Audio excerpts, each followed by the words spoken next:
Yan ang aking sinigang na salmon, guys. So, yummy. Yummy, yummy again.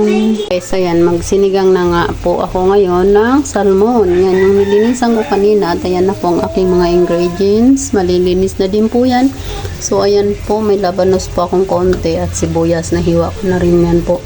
At dahil po wala akong kamatis na sariwa, so ito ang gagamitin kong powder. Pero kamatis po ito, may kasama na pong lasa. So, ayan po, guys. Umpisahan ko na po. Igisa ang sibuyas. Wala pa po pala akong bawang dyan. So, gagawa pa po ako ng bawang and luya para matanggal ang langsa ng ating sinigang na salmon. Guys, gisa-gisa na tayo, guys. Ayan. Bawang at luya ang unahin and isunod ko na yung labanos at sibuyas, guys. So, ayan. Hindi naman sila mag-aaway kaya samahin ko na po yan. Ayan. So, gisa-gisa muna bago natin lagyan ng water dahil para maluto muna ang ating labanos. Guys, ayan na ang aking gulay. Ilagay ko na po ngayon ang salmon. Ayan. Ayan po ito po yung tiyan ng salmon, guys. So, masarap po ito siyang sinigang. Ayan.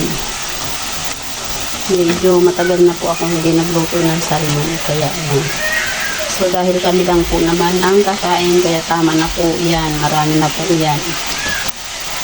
Yan. Ngayon naman po, lalagay ko na yung powder na kamatis. Ayan, kamatis po yung powder. At may kasama na rin po yan, pang palasa. So, ayan.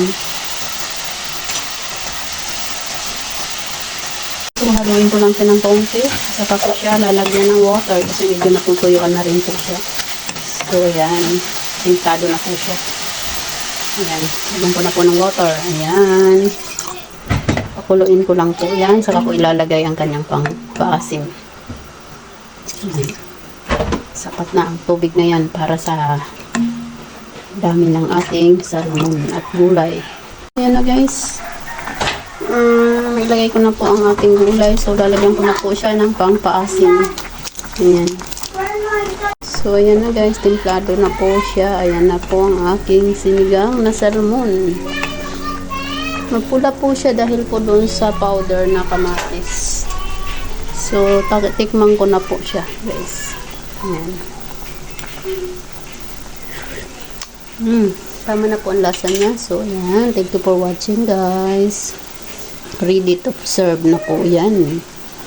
Ayan, bye-bye. God bless us all. Thank you so much sa mga sumusuporta sa aking video. Ayan.